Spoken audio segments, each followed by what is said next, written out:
Shalom saudara yang dikasihi Tuhan Yesus Kristus. Hari ini kita memasuki Ulangan pasal 7. Tuhan mulai berbicara tentang kehidupan Israel setelah mereka memasuki tanah perjanjian.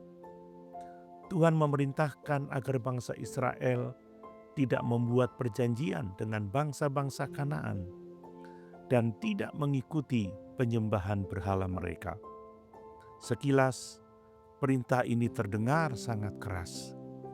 Namun kita perlu memahami alasan di baliknya. Masalah utamanya bukanlah perbedaan suku atau bangsa. Masalahnya adalah kesetiaan kepada Allah. Bangsa-bangsa Kanaan telah hidup dalam penyembahan berhala dan berbagai praktik yang sangat bertentangan dengan kehendak Tuhan. Jika Israel berkompromi, lambat laun mereka akan meninggalkan Tuhan. Karena itu, Tuhan berkata dalam ayat 4, "Sebab anakmu laki-laki akan dibelokkan mereka daripada mengikuti aku." Saudara, Tuhan tahu bahwa hati manusia mudah dipengaruhi. Kompromi kecil yang terus dibiarkan akhirnya menjadi penyimpangan besar. Begitulah dosa bekerja. Jarang sekali seseorang langsung meninggalkan Tuhan dalam satu hari. Biasanya dimulai dari langkah-langkah kecil. Sedikit demi sedikit, hati menjadi dingin, firman tidak lagi menjadi prioritas, doa mulai ditinggalkan. Nilai-nilai dunia mulai lebih menarik daripada kehendak Tuhan. Karena itu, Tuhan memanggil umat-Nya untuk menjaga kesetiaan mereka. Lalu Musa menyampaikan salah satu pernyataan yang paling indah dalam perjanjian lama. Bukan karena lebih banyak jumlahmu daripada bangsa manapun juga, maka hati Tuhan terpikat olehmu dan memilih kamu.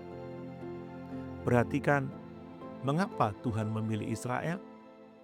Bukan karena mereka bangsa terbesar, bukan karena mereka paling kuat, bukan karena mereka paling saleh. Ayat 8 memberikan jawabannya, tetapi karena Tuhan mengasihi kamu. Saudara, ini adalah inti kasih karunia. Israel dipilih bukan karena kehebatan mereka. Mereka dipilih karena kasih Allah. Demikian juga dengan kita. Mengapa kita diselamatkan?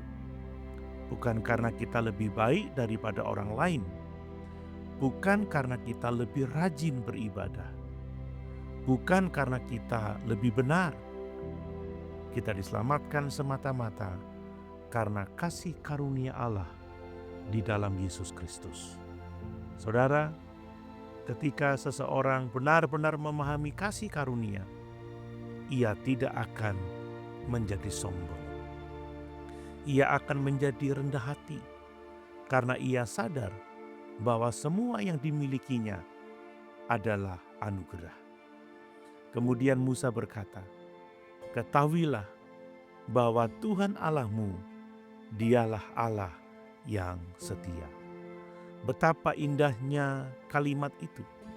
Di dunia yang penuh ketidakpastian, Allah tetap setia. Manusia berubah, keadaan berubah, persahabatan bisa berubah, ekonomi bisa berubah, kesehatan bisa berubah, tetapi Allah tidak berubah. Kesetiaannya tidak bergantung pada keadaan. Kesetiaannya berasal dari karakternya sendiri. Namun ayat berikutnya juga mengingatkan bahwa kasih karunia bukan alasan untuk hidup sembarangan. Allah yang setia memanggil umat-Nya untuk mengasihi Dia dan berpegang pada perintah-perintahnya. Artinya, kasih karunia tidak menghasilkan kehidupan yang sembrono, tetapi kehidupan yang semakin mengasihi dan menaati Tuhan. Dalam perjanjian baru, Rasul Paulus berkata, "Akan tetapi karena kasih karunia Allah, aku adalah sebagaimana aku ada sekarang." Paulus tidak memakai kasih karunia sebagai alasan untuk bermalas-malasan. Justru kasih karunia membuatnya melayani lebih sungguh-sungguh. Begitulah kasih Allah bekerja. Kasih karunia tidak membuat kita hidup seenaknya. Kasih karunia mengubah hati kita sehingga kita ingin hidup menyenangkan Tuhan. Renungan hari ini menegaskan, Allah memilih dan menyelamatkan kita bukan karena kita layak, tetapi karena kasih-Nya. Dan ketika kita sungguh memahami kasih karunia itu, respons yang benar adalah hidup dalam kesetiaan dan kasih kepadanya.